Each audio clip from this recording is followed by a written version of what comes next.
ஒரே ஒருத்தரை பத்தி தான் மனசுக்குள்ள ஓடிக்கிட்டே இருந்தது. அவர் யாருன்னு உங்களுக்கும் தெரிஞ்சிருக்கும்.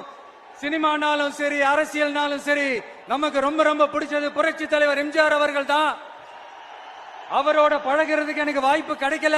ஆனா அவரை மாதிரியே குணம் கொண்ட என்னுடைய அண்ணன் புரட்சி கலைஞர் கேப்டன் விஜயகாந்த் அவர்களோட பழகிறதுக்கு எனக்கு நிறையவே வாய்ப்பு கிடைச்சது.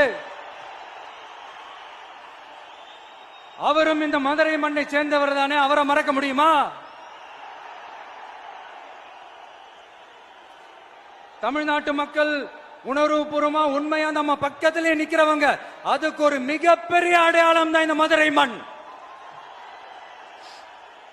நம்ம தமிழக வெற்றி கழகம் கையில் எடுத்திருக்கிற அரசியலும் அப்படித்தான்.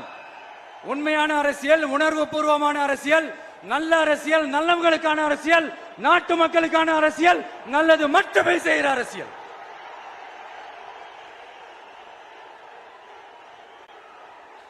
இதோ நம்மளுடைய இந்த 2வது மாநில மாநாடு வாகை சூடும் வரலாறு திரும்புகிறது. அப்படி இந்த மாநாட்டுக்கு பேர் வச்சிருக்கிறோம்.